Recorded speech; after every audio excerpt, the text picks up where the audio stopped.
ಆಲೂರು ಪಟ್ಟಣದಲ್ಲಿ 3 ಶುದ್ಧ ಕುಡಿಯುವ ನೀರಿನ ಘಟಕ ಇದೆ. ಒಂದು ಪಟ್ಟಣದ ಕೊನೆಪೇಟೆಯಲ್ಲಿದೆ, ಮತ್ತೊಂದು ಸಾರ್ವಜನಿಕ ಆಸ್ಪತ್ರೆ ಎದುರು ಭಾಗದಲ್ಲಿದೆ, ಮತ್ತೊಂದು ಹಳೆ ಕೋರ್ಟ್ ಸರ್ಕಲ್ ಬಳಿ ಇದೆ. ಈ ಕೊನೆಪೇಟೆಯಲ್ಲಿ ಏನೋ ನೀರಿನ ಘಟಕ ಇದೆ, ಇದು ಹೆಚ್ಚು ಕಡಿಮೆ ಒಂದು ವಾರದ ಮೇಲಾಗಿದೆ. ಆ ಪಟ್ಟಣದ ಜನರು ಕುಡಿಯೋ ನೀರಿಗಾಗಿ ಈ 3 ಘಟಕಗಳನ್ನು ಆಶ್ರಯಿಸಿಕೊಂಡಿದ್ದರು. ಇದು ಕೆಟ್ಟೋಗಿ ಒಂದು ವಾರ ಆಗಿದೆ. ಇನ್ನು ಹಳೆ ಕೋರ್ಟ್ ಸರ್ಕಲ್ ಹತ್ರ ಏನೋ ನೀರಿನ ಘಟಕ ಇತ್ತು, ಧರ್ಮಸ್ಥಳ ಸಂಘಕ್ಕೆ ಸೇರಿದಂಥದ್ದು, ಅದು ಕೆಟ್ಟೋಗಿ 3 ದಿನ ಆಗಿದೆ.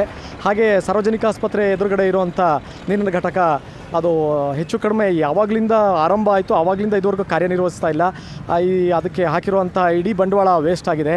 ಈ ಬಗ್ಗೆ ಸಾರ್ವಜನಿಕರು ಬಹಳಷ್ಟು ಕುಡಿಯೋ ನೀರಿಗೆ ತೊಂದರೆಯನ್ನು ಎದುರಿಸ್ತಾ ಇದ್ದಾರೆ. ಪ್ರತಿನಿತ್ಯ ಈ 2 ಘಟಕಗಳೇನಿದೆ, ಕೊನೆಪೇಟೆ ಹಾಗೂ ಹಳೆಕೋಟ್ ಸರ್ಕಲ್ನಲ್ಲಿ ಇರುವಂತಹ ಘಟಕಗಳಿಂದ ನೀರನ್ನು ತಗೊಳ್ತಾ ಇದ್ರು. ಈ 2 ಘಟಕಗಳು ಈಗ ದುರಸ್ತಿಯಲ್ಲಿರೋದ್ರಿಂದ ಕೆಟ್ಟೋಗಿರೋದ್ರಿಂದ ಜನಸಾಮಾನ್ಯರು ತುಂಬ ತೊಂದರೆಯನ್ನು ಅನುಭವಿಸ್ತಾ ಇದ್ದಾರೆ. ಕೋರ್ಟ್ ಸರ್ಕಲ್ ಇರುವಂಥದ್ದು ಧರ್ಮಸ್ಥಳ ಸಂಘದವರು, ಅದು ಅಲ್ಲಿಂದ ಅವರಿಗೆ ಬೇಕಾದಂಥ ಎಲ್ಲ ಆದಾಯ ಬರ್ತಾ ಇದೆ. ಅದು ಪಟ್ಟಣ ಪಂಚಾಯಿತಿಯ ಜಾಗದಲ್ಲೇ ನಿರ್ಮಾಣ ಮಾಡಿಕೊಂಡು ಅವರು ಪ್ರತಿಯೊಂದಕ್ಕೂ ಒಂದು ಕ್ಯಾಂಡಲ್ ಬದಲಾಯಿಸಬೇಕು, ಮೋಟ್ರ್ ಕೆಟ್ಟೋಗಿದೆ ಏನು ಅಂತ ಹೇಳಿದ್ರು ಪಟ್ಟಣ ಪಂಚಾಯಿತಿ ಕಡೆ ಬೆರಳು ತೋರಿಸ್ತಾರೆ, ಅವ್ರು ರಿಪೇರಿ ಮಾಡಿಸ್ಬೇಕು ಅಂತ.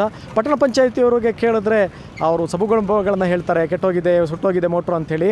ಈ ಎಲ್ಲ ಸಮಸ್ಯೆಗಳ ನಡುವೆ ಸಾರ್ವಜನಿಕರು ನಲುಗ್ತಾ ಇದ್ದಾರೆ. ಇನ್ನಾದರೂ ಪಟ್ಟಣ ಪಂಚಾಯಿತಿಯವರು ಸೂಕ್ತ ಗಮನ ಹರಿಸಿ ಶುದ್ಧ ಕುಡಿಯುವ ನೀರಿನ ಘಟಕಗಳನ್ನು ರಿಪೇರಿ ಮಾಡಿಸುವಂಥ ಗಮನ ಹರಿಸ್ತಾರ ಕಾದು ನೋಡಬೇಕಾಗಿದೆ. ನಾನು ಆದಿಲ್, ಅಮೋಕ್ ಟಿವಿ ನ್ಯೂಸ್, ಆಲೂರು.